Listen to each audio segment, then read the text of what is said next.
Você já parou para pensar no poder da determinação e fé, mesmo diante dos maiores desafios? Hoje nós vamos embarcar em uma história fascinante que ecoa através dos séculos, narrando a saga dos judeus que, sob a liderança de Zorobabel, fizeram uma jornada de fé de volta a Jerusalém. Mas eu de maneira nenhuma quero que você fique aí pensando que isso foi apenas uma simples viagem de retorno para casa.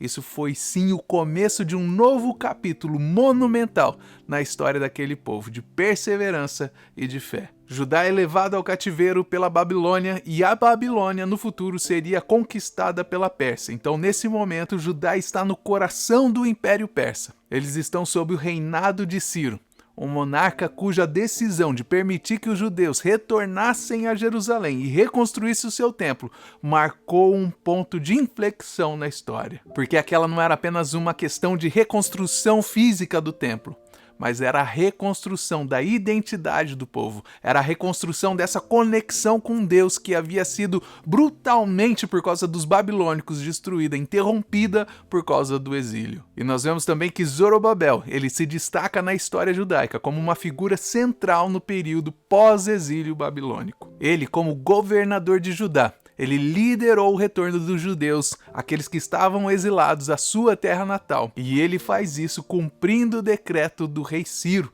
que era o grande rei da Pérsia. E o fato de Zorobabel ser da linhagem direta de Davi não era apenas um símbolo de prestígio, mas era a representação da legitimidade e da continuidade histórica e espiritual do povo judeu. E ele teve um papel fundamental na reconstrução do templo, que não foi fácil, porque ele teve que enfrentar adversidades políticas e o desânimo do povo. Ele teve que reforçar que o templo era um símbolo da identidade nacional e também o centro espiritual do povo judeu. Nós podemos ver que Zorobabel ele é mencionado em diversos textos bíblicos, como em Esdras, Neemias, Ageu e Zacarias. Esses textos eles acabam destacando a liderança divinamente inspirada que ele exercia sobre o povo. E falando nesses profetas, o profeta Ageu e o profeta Zacarias, eles foram essenciais para motivar o povo, para dirigir o povo, para que eles pudessem concluir a construção do templo. Então, além da significância histórica de Zorobabel, ele também é visto por algumas tradições judaicas como sendo o precursor messiânico, um símbolo de esperança e de restauração e de redenção. Foram aproximadamente 50 mil judeus, liderados por Zorobabel, que acabaram voltando a Jerusalém. E quando eles chegaram em Jerusalém, eles estavam com o coração cheio de esperança e determinação por estarem ali de volta na sua casa. No entanto, a realidade que eles encontraram não era aquela das boas-vindas calorosas de uma terra que estava ali pronta para receber de volta os seus filhos, mas era assim de uma oposição feroz que testaria no limite a fé daquele povo. E o primeiro passo que eles tiveram que tomar foi a reconstrução do altar, porque o altar era um símbolo da presença de Deus, da proteção de Deus para aquele povo. Eu consigo até imaginar aquelas pessoas trabalhando ali na construção daquele altar, o sentimento de alegria de poderem estar reconstruindo algo que era tão simbólico e tão poderoso para a fé e para a identidade daquela nação. Só que toda essa alegria acaba sendo abalada pela melancolia e desânimo, especialmente pelos mais velhos, que eram aqueles que se lembravam da glória do primeiro templo, que sabiam que esse novo templo, que esse segundo templo que eles estavam construindo, seria incomparavelmente inferior ao esplendor do primeiro. Então nós vemos que a oposição não veio apenas de fora, mas ela também brotou das profundezas do coração daquele povo, trazendo um desânimo que fez com que aquela obra de reconstrução acabasse parando. Porque para aquelas pessoas parecia que a grandiosa reconstrução do templo reconstruído seria apenas isso.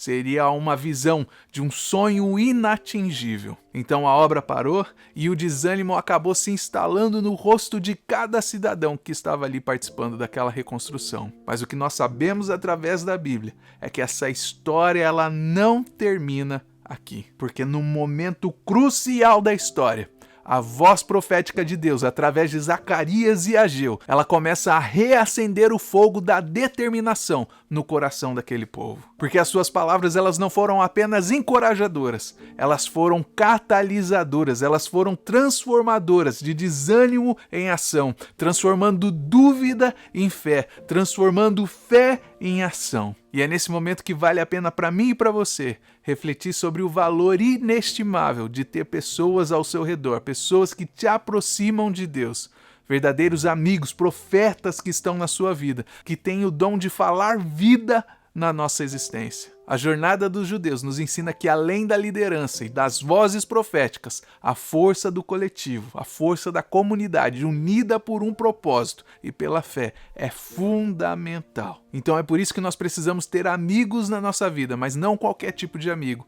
amigos que nos aproximam de Deus. Porque esses amigos, eles são como faróis de esperança nas nossas vidas, que acabam nos lembrando do nosso propósito. E quando nós nos desviamos um pouquinho, esses amigos nos puxam a orelha e nos fazem encontrar o caminho novamente. A presença desses amigos nas nossas vidas acaba nos mostrando que mesmo no período de maior dificuldade das nossas vidas, nós não estamos sozinhos. E foi exatamente assim com o povo de Judá. Apesar de todas as probabilidades, de tudo aquilo que poderia dar errado, apenas 4 anos depois de começarem ali a reconstrução, o segundo templo estava concluído. E essa não é apenas uma história de uma construção, ela é um testemunho vivo da fé de um povo que foi guiado pela visão dos seus líderes e pela providência divina e acabou superando obstáculos inimagináveis que eu e você não podemos entender. Nós vimos também nessa história sobre a reconstrução do altar, que é uma coisa muito importante para as nossas vidas, porque esse episódio ele nos ensina sobre a reconexão com Deus, sobre colocar Deus no centro das nossas vidas. Esse gesto de reconstruir o altar,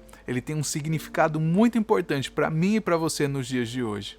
Porque nós vivemos em um tempo onde nós parecemos estar em um exílio espiritual. Somos distraídos pelas nossas agendas lotadas. Nós somos seduzidos pelas promessas vazias de felicidade material.